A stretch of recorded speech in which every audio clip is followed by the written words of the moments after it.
Muy bien, habíamos dicho que habían tres teorías hasta ahora. La teoría autoctonista, que somos 100% originales, ¿no?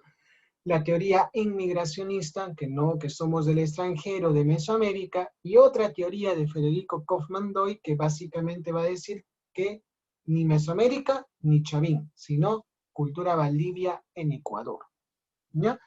Pero frente a todo este disturbio, a este enfrentamiento entre estos tres estudiosos, van a haber otra postura. ¿Quién va a ser? Al que ya hemos mencionado varias, pero varias veces. ¿Quién? Guillermo Lumbreras, ¿no? La teoría hologenista, y ahí cuidado con el nombre, ¿no? Neo-autoctonista, ¿ya? Parece que quiere ser autoctonista, pero no lo es. Muy bien, y como les dije, esta es una posición conciliadora, ¿ya? Que dice acá que la alta cultura peruana fue producto de la unión, de la síntesis, ¿ya? Tanto de factores externos, es decir, está apoyando a lo que dice Max Uhle y a lo que dice el autor Federico Kaufmann-Doy, pero también apoya a Julio César Tello. Dice que también es un conjunto de factores internos, es decir, es como una fusión, ¿de acuerdo? Es una unión, una síntesis de factores propios peruanos, originales, ¿de acuerdo? Y de factores importados extranjeros, ¿ya? Es producto de ambas cosas. Entonces vemos acá una posición conciliadora, un punto intermedio entre ambas posturas. Somos tanto producto del extranjero como producto de nuestra identidad nacional, ¿ya? ¿Y qué factores internos? Por ejemplo, nuestros ecosistemas, nuestro medio ambiente, que es distinto a los otros ambientes pues, que puedan existir tanto en Mesoamérica como en Ecuador, ¿ya? Que obviamente van a marcar, ¿no? Un hito, una influencia en la forma como nos comportamos, cómo evolucionamos, cómo cambiamos, ¿ya? Entonces, en resumen, ¿qué quiere decir este autor, Guillermo Lumbreras? Que no somos ni exclusivamente 100% peruanos, ni tampoco 100% extranjeros. Hay un punto intermedio entre ambas cosas, y eso es la teoría hologenista, ¿no? Más o menos en la palabra holo te puede dar un poquito de noción de qué trata, ¿ya? Entonces tenemos cuatro teorías: autoctonista, inmigracionista, aloctonista y hologenista, ¿ya? Quizás estas dos últimas palabritas, aloctonista y hologenista, ¿no? Quizás no le hemos escuchado en poblamiento americano, pero es importante pues que te aprendas para este tema en especial del origen de las altas culturas. Ahora, va a haber otras posturas más, ¿ya? Hay personas, ¿no?, que se resienten, y lo digo en especial por los siguientes autores, ¿ya? Ya sabemos que Ruth Shadi, pues, es 100% corazón caral. Ya ella siempre dispuesta a defender a su cultura. No tanto así, pues, de que exigía de que Caral sea, pues, la civilización más antigua de Perú y de Sudamérica, ¿ya? También tenemos a otro estudioso que también defiende a capa y espada su cultura, llamada cultura Copisnica, una cultura que obviamente él va a estudiar, ¿no? Él va a ser Rafael Larco Joven. Y luego tenemos otro personaje un poquito ajeno a estos dos, que va a ser Donald Latraf, pues que va a hacer mucho más énfasis que Tello, en la parte de la Amazonía. Ya él le va a dar mucho peso a la parte amazónica, más peso que le dio Julio César Tello. Ahora, Rukhshadi, pues, plantea que si Caral es la civilización más antigua, ¿no?, a nivel de Perú, entonces esta debe ser, pues, la cultura matriz. ¿Por qué estamos buscando en Chavín? ¿Por qué estamos buscando en otros lugares del mundo? Si Caral, pues, es una de las civilizaciones más antiguas, inclusive a nivel mundial. Entonces, este ha sido, pues, la cultura madre del Perú, según Rukhshadi, ¿ya? Y también, ¿por qué ella plantea esto? Pues porque, como ya les expliqué, Caral pertenece al arcaico superior. Y Caral era una cultura muy avanzada para su época.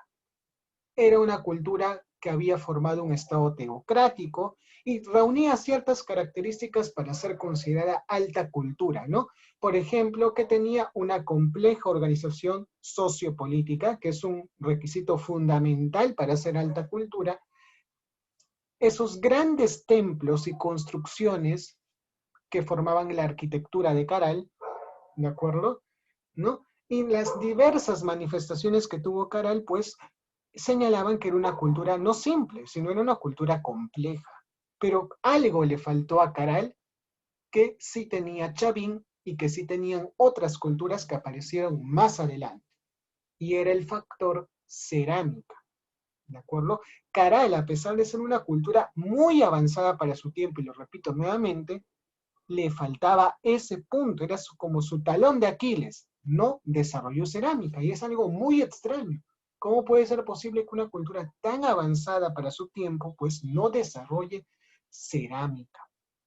Y eso pues va a ser una de las principales críticas, ¿no? Las demás culturas, ¿no? Las que vamos a ver pues desde aquí en adelante, como la cultura chavín que también hemos visto, y las culturas del formativo inicial desarrollaron cerámica, ¿no? Entonces, ahí viene pues una principal crítica a esta teoría. Ahora, Rafael Arcojoile va a plantear la cultura Cupisnique. Y esta cultura va a tener una particularidad, que esta cultura va a aparecer antes que Chavín y va a convivir con Chavín, ¿ya?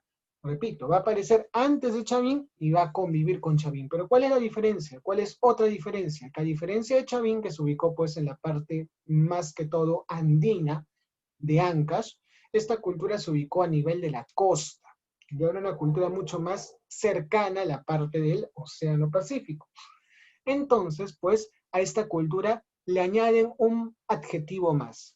No solo le dicen la cultura matriz, o mejor dicho, no solo Rafael Arcojoile le dice la cultura matriz, sino le dice la cultura matriz costeña. Por eso, esta teoría que Rafael Arcojoile plantea tiene un nombre para denominarla. Tiene el nombre de teoría costeña o también llamada la teoría autoctonista costeña. Entonces, ¿qué tenemos que inferir de acá? De que Rafael Arcojoile y Julio César Tello prácticamente tienen la misma postura. Ambos son, ¿qué cosa? Autoctonistas. Pero ¿cuál es la particularidad de Rafael Arcojoile? Pues de que él plantea una cultura a nivel de la costa. Por eso a él le vamos a llamar más que todo teoría autoctonista y le vamos a agregar una palabrita más, costeña. ¿Ya? O simplemente teoría costeña. Pero lo importante que tenemos que tener en cuenta es que, igualito también que Ruth Chadi, que Rafael Arcojoile y Julio César Tello, que son autoctonistas, ¿no? Cultura 100% peruana. ¿Ya? Luego tenemos Donald Latroff, ¿no? Que digamos que no es tan importante, pero también no hay por qué no mencionarlo, ¿no? La corriente del amazonismo, como les digo, le dio mucho más peso, a diferencia que Julio César Tello, a la parte de la Amazonía, ya como factor que dio origen a las altas culturas, ¿no? No solo a nivel de Perú, sino también a nivel de otros países que componen la cuenca amazónica, ¿no? La cuenca del río Amazonas. Muy bien. Aparte de estos tres, que son los que casi nunca se mencionan en los libros, ya hay otros dos planteamientos más.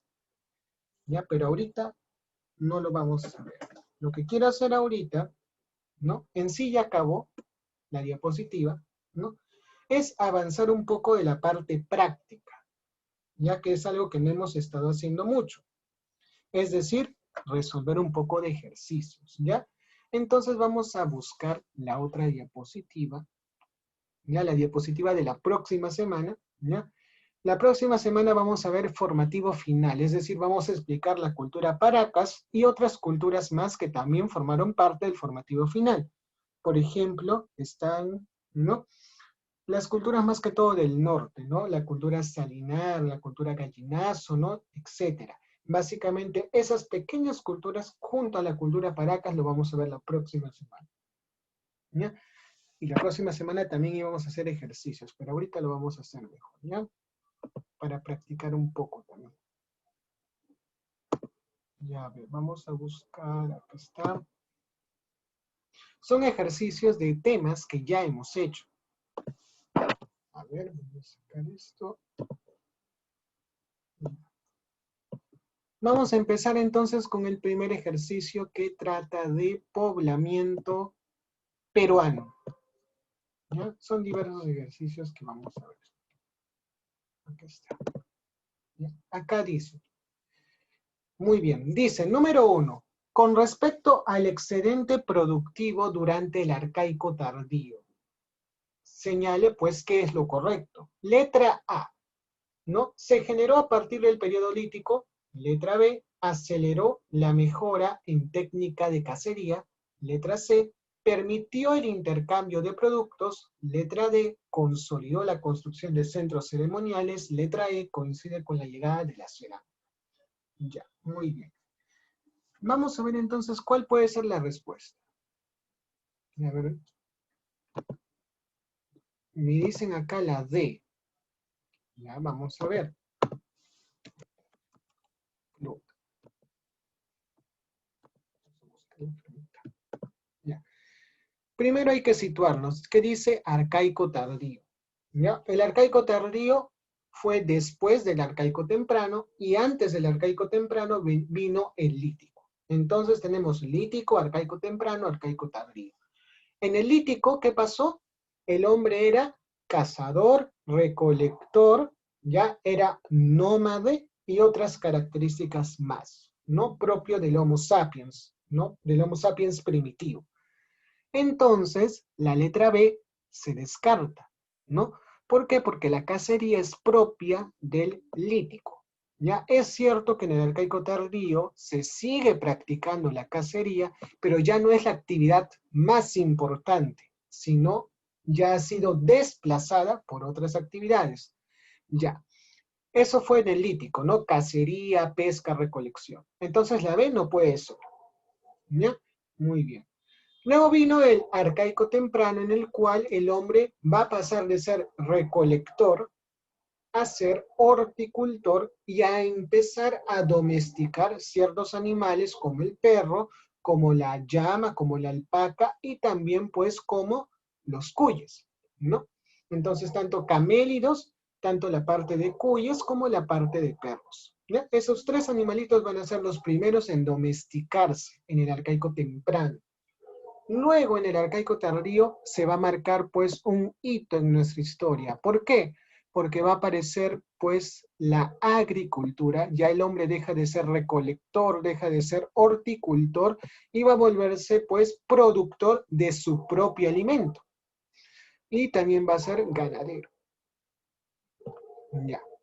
Entonces, vamos a leer la letra A. Dice, se generó a partir del periodo lítico. Eso es falso, no puede ser si el periodo lítico fue mucho más antes que el periodo arcaico tardío. No puede ser que el periodo arcaico tardío se genere a partir del lítico, porque entre el lítico y el arcaico tardío hay un periodo al medio, que es el arcaico temprano. Entonces nos estaríamos saltando, no siendo pues indiferentes a ese periodo llamado arcaico temprano. ¿Ya? Entonces la primera no tiene sentido. ¿Ya? Letra C, dices, permitió el intercambio de productos. Ya. ¿De qué me está hablando? De arcaico tardío, específicamente del excedente productivo. ¿Ya? Entonces, imaginemos pues, ¿no? De que yo en esa época me dedicaba a la agricultura, trabajaba mi campo y producía, por ejemplo, 10 papas. ¿Ya? De esas 10 papas, yo solo necesito supongamos 6 papas para que mi familia y yo podamos comer bien. Estemos bien, saludables, ¿no? Y no muramos, ¿no? Con 6 papas nos conformamos, pero me sobran 4 papas. Ese sería mi excedente productivo, lo que yo produzco de más, ¿ya? Esas 4 papas.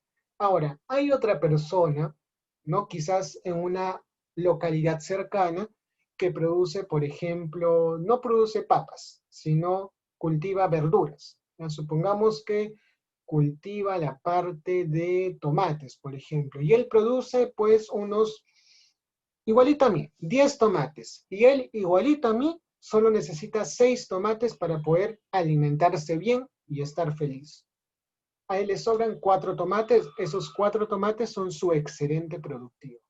Entonces a mí no me conviene dejar esas 4 papas ahí botadas y pues dejar que se descompongan y al final pierda ese alimento que yo lo podría invertir. ¿Para qué?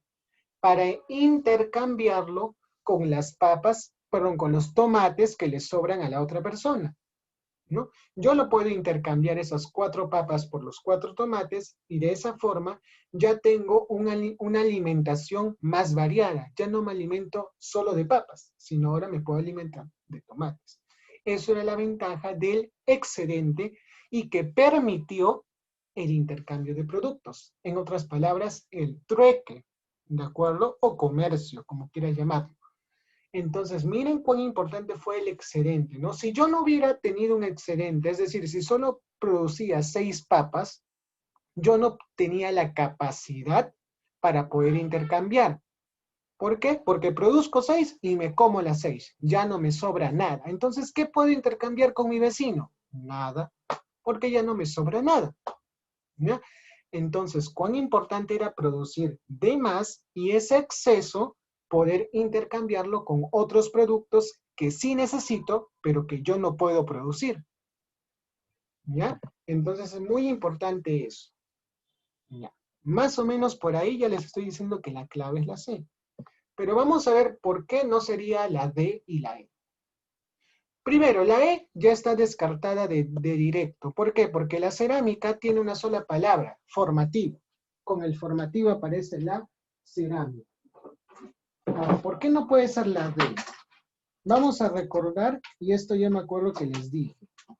En el arcaico aparecieron los primeros estados teocráticos. Y cuando aparecen los primeros estados teocráticos, aparecen recién los primeros templos o centros ceremoniales, ¿no? Que justamente una de sus funciones era almacenar ese excedente productivo, ¿ya? Pero vuelvo a repetir, aparecen los primeros centros ceremoniales. ¿Esto qué quiere decir? De que era muy raro poder encontrar un templo en esa época, porque recién empezaban a hacerse famosos. Pero si yo hubiera vivido en la época del formativo, era algo común, algo ya cotidiano, ver un templo en cualquier parte del Perú. Es decir, se había vuelto generalizado, se había consolidado. Por eso siempre recuerden el formativo siempre tiene 2 palabritas importantes. Uno, cerámica, porque es lo que marca un antes y un después. Y otra palabra del formativo es consolidación. Si en el arcaico tardío recién pues aparecía la escultura, la arquitectura, en el formativo se va a consolidar la arquitectura, se va a consolidar la escultura. Si en el arcaico tardío aparecieron los primeros estados teocráticos, en el formativo se van a consolidar los estados teocráticos. Prácticamente todas las comunidades van a ser teocráticas. Igualito, si en el arcaico tardío van a aparecer los primeros templos en forma de U, que eran grandes templos, pues podrían ser hechos de piedra, de adobe, de barro, ¿no? Igualito, van a consolidarse en el formativo, ¿ya? Por eso la clave no sería la D, ¿ya? Solo por esa palabra. Pero sí, en el arcaico tardío sí existieron, pues, centros ceremoniales o templos, ¿ya? Pero también recuerden pues la importancia de que si yo tengo un excedente, es decir, algo que me sobra de mi producción, me permite intercambiar con otras cosas que les sobran a mis vecinos, ¿no? A mis compañeros. Muy bien, entonces la clave sería acá la letra C. Vamos a pasar a la siguiente. 2. Dice, los paleoantropólogos franceses siempre han investigado la remota presencia del hombre en tierras del Brasil. Ya esto es poblamiento americano. Desde los primeros hallazgos de fósiles humanos en espacio, han contradicho en cuanto a la antigüedad y origen a los paleoantropólogos norteamericanos. Vamos a explicar, porque quizás esto sea un poquito, ¿no? Raro. Primero tenemos a un grupito que se llamaban los paleoantropólogos norteamericanos.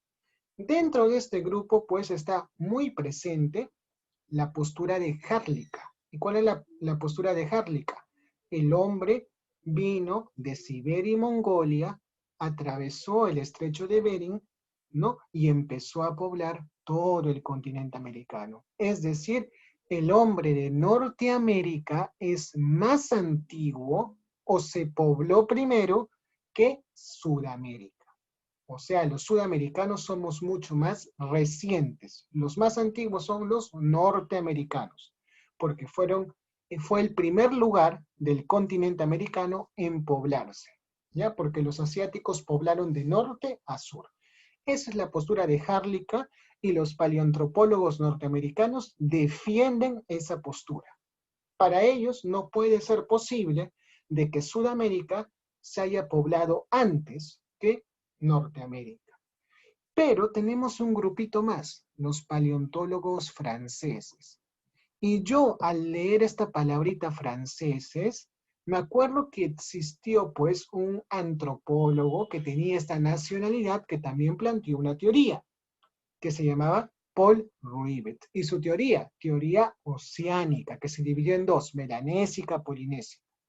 ¿Y qué decía Paul Rivet? Paul Rivet criticaba a Atlas Harlicka.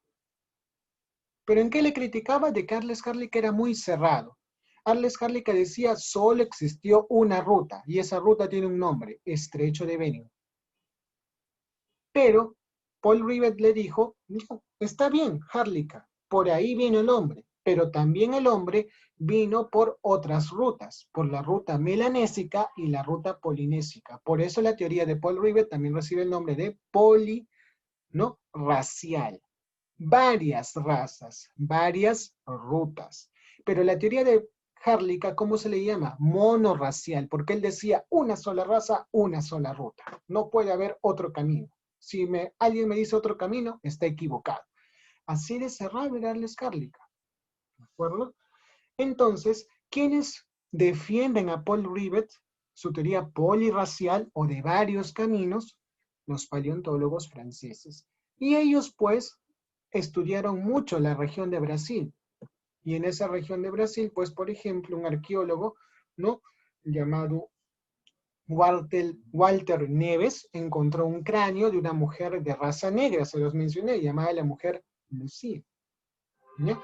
Entonces, pues, eso era una prueba más que podría fortalecer la teoría melanésica o de la raza negra, ¿de quién? De Paul Rivet. ¿Ya? Pero ellos descubrieron algo más. Yo les dije en clase que habían dos hallazgos arqueológicos que contradecían a Norteamérica. ¿Por qué? Porque eran mucho más antiguos que Folsom y Clovis, que supuestamente eran los restos más antiguos de toda América. Eran estos dos. A ver, los voy a señalar. Pedra Furada y Monteverde. Lagoa Santa, pues, está un poquito en cuestionamiento.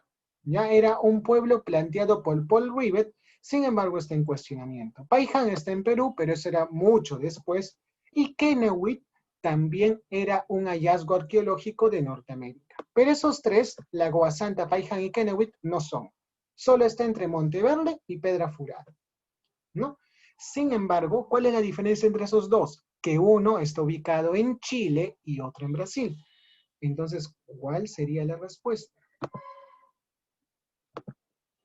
Muy bien, ¿no? Pedra Furada, esa es la respuesta.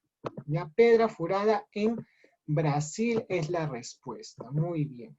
Ya, entonces no se olviden, si a mí me preguntan, ¿qué restos arqueológicos contradicen la teoría de que Norteamérica se pobló primero? La respuesta sería Monteverde y Pedra Furada. Monteverde en Chile y Pedra Furada en Brasil. ¿Ya? Este hallazgo de Pedra Furada pues fue fruto del trabajo de estos paleoantropólogos pues franceses. ¿Ya? Muy bien, entonces recordemos siempre esos dos nombres. Monteverde, Chile, Pedra Furada, Brasil. Ya, este sí es una pregunta para personas que ya han visto la parte de Perú siglo XX, es decir, todo este listado de presidentes que gobernaron desde el año 2000 hasta el año, perdón, desde el año 1900 hasta el año 2000 prácticamente. ¿Ya? En ese siglo, ya, esa es una pregunta clave para los chicos que han visto esos temas. ¿Ya? Dice, la expedición Kon-Tiki, ¿no? Y a veces en el examen son buenos y te ponen la fecha, como acá, ¿no? 1947, coincide con el gobierno de. Obviamente, esto es historia mucho más actual, ¿no? No es tan antigua. Tenemos estos presidentes que vemos acá. Manuel Odría, Belaúnde Terry, Alan García, Bustamante y Rivero, Luis Miguel Sánchez Cerro, ¿no? Muy bien, entonces, ¿cuál podría ser la respuesta? Vamos a analizar. Ya, voy a empezar por el que más me gusta. Ya, me voy a empezar por el que más me gusta. Ay, ya se quitó la pluma. Ya.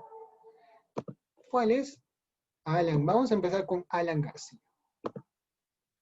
Ya. Alan García tuvo 2 periodos de gobierno. El primero fue en la década de los 80, es decir, 1980.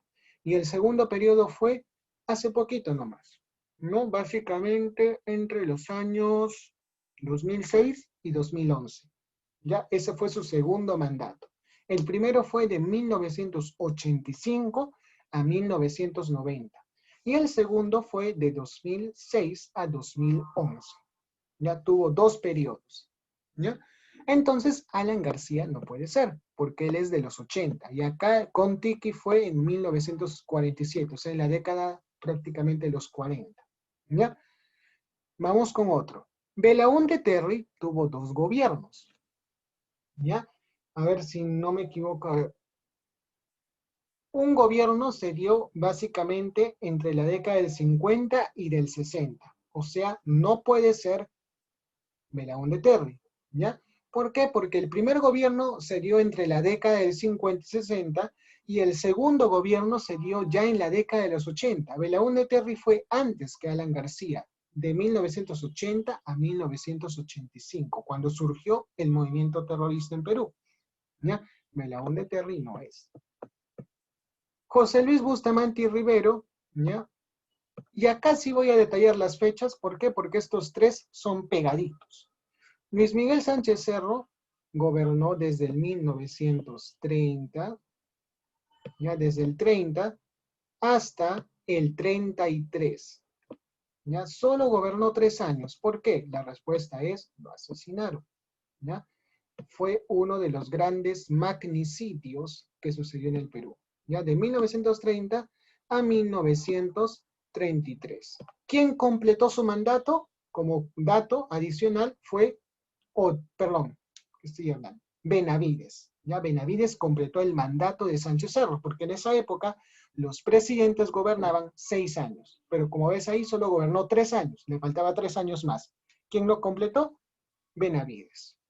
Luis Bustamante y Rivero gobernó más adelante, del año 1948 al año... no, disculpen, 1945 al año 1948. ¿Ya? 1945 al año 1948. Entonces, Bustamante y Rivero, pues sería nuestra clave, porque 1947 se ubica entre ese intervalo de tiempo. ¿Cuál es la clave? La letra D. ¿Ya? Y para cultura general, Manuel Odría tuvo un gobierno que se llamó Ochenio, porque duró 8 años, y fue justamente el que le siguió a Bustamante y Rivero. Fue del 48, o sea, de 1948 al año 1956. Sumen 8 años, le sale 56. ¿Ya? Muy bien. ¿Y por qué Bustamante y Rivero solo gobernó 3 años? Porque justamente para que llegue Odría al poder, dio golpe de Estado a José Luis Bustamante y Rivero. Cuando ya hablemos de esos temas, ahí les voy a explicar mejor, ¿no? El siglo XX fue un siglo muy agitado. Hubo gobiernos democráticos como José Luis Bustamante y Rivero, hubo dictaduras como Fujimori, hubo presidentes que les gustaba entrar por golpe de Estado, Manuel Odría, Hubo presidentes, pero muy dramáticos, inclusive se les acusa pues de ser personas que mataron mucha gente, ¿no? Genocidas prácticamente, como Luis Miguel Sánchez Cerro, se les acusa, ¿no? Y que tuvo muchos enfrentamientos con el APRA, y así. Va a ser un siglo muy agitado, pero también van a haber democracias que van a tratar de estabilizar, de pacificar la situación. ¿Ya? Muy bien. Ya, vamos a terminar con esta pregunta 4. Dice, tomando en consideración todos los hallazgos relacionados al poblamiento americano, podemos afirmar que, letra A, solo existió una ruta de colonización, el puente de Beringia. Eso es falso, ¿no? No existió una sola ruta. Eso era lo que decía Harlica, pero Harlica, pues, tuvo críticas al respecto, ¿no? No puedo decir, pues, esta palabrita solo. ¿Por qué? Si yo diría solo, ¿y por qué existe entonces Monteverde y Pedra Furada? Ah, contradice esa afirmación. ¿Ya? Vamos a ir con la letra B. Las rutas que cruzan el Atlántico se suman a las que cruzan el Pacífico. ¿Ya? Podría ser, la letra B podría ser. ¿Ya? Letra C, la ruta circumpacífica de colonización es la única factible. Falso, no puede ser, pues, no puede ser. Esa palabra solo, única, son palabras que siempre nos indican que esas afirmaciones son falsas, ¿ya? Porque son afirmaciones muy cerradas, ¿ya? No es la única factible, hay otras posibles rutas. Letra D, perdón. América solo fue colonizada por hombres de claros rasgos siberianos. Otra vez tenemos esta bendita palabra solo. No puede ser, ¿ya? ¿Por qué? Porque si supuestamente hubiéramos descendido de solos siberianos, ¿por qué somos tan diferentes entre norteamericanos y sudamericanos? ¿De acuerdo? No todos tenemos el mismo grupo sanguíneo, al igual que los asiáticos. Les comentaba, ¿no? Los grupos asiáticos eran mayoritariamente A y B. Nosotros somos mayoritariamente grupo sanguíneo O. Entonces, supuestamente descendemos de ellos. ¿Por qué hay esa diferencia sanguínea? Esa fue la principal crítica a Arles Harlick.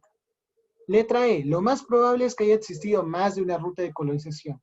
Siempre que vean eso, esta afirmación es siempre, por lo general, la respuesta a la pregunta, ¿ya? Si nosotros queremos concluir algo del tema del poblamiento americano, es lo que dice la letra E. Eso es como decir la moraleja de la historia. Lo más probable es que haya existido más de una ruta de colonización o de poblamiento. Mejor dicho, poblamiento, ¿no? Porque no es colonización. ¿Ya? Entonces, si nosotros queremos sacar una enseñanza del primer tema que hemos visto, que es poblamiento americano, esa es la moraleja. Ese es el resumen, esa es la idea final, ¿no? Que existen varias posibilidades, no hay nada dicho.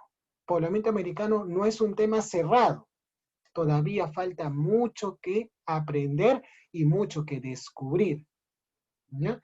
Entonces nos vamos a quedar acá. Hay más preguntas. En las preguntas que siguen, hay una pregunta que justamente trata sobre otra de las tantas teorías que hemos visto hoy, ¿de acuerdo? Hay dos postulados más en el origen de las altas culturas, ¿ya? Uno que fue planteado por Federico Kaufmann-Doy. Federico Kaufmann-Doy tuvo dos planteamientos. El primero se llamó teoría aloctonista, pero vamos a ver la próxima semana cuál fue el otro. Y hubo otro autor que se llamó, que se apellidó Moseley, ya no es el Moseley de química, ya es otro Moseley que también planteó su teoría. Y son teorías muy interesantes porque tienen que ver con la relación entre el hombre y el medio ambiente, ¿ya? Pero eso ya lo vamos a ver ya la próxima semana. Son dos teorías que prácticamente en ningún libro casi aparecen, solo en pocos libros, ¿ya? Al igual que Rothschild y que Rafael Alcohoile y que Donald Latrobe, ¿ya? Pero las otras cuatro culturas son básicas, eso sí lo tienen que saber de cajón. Aloctonista, hologenista, autoctonista, inmigracionista. Ya esos son cuatro teorías básicas, ¿ya? Muy bien, chicos. Entonces acabamos acá. Vamos a paralizar la grabación.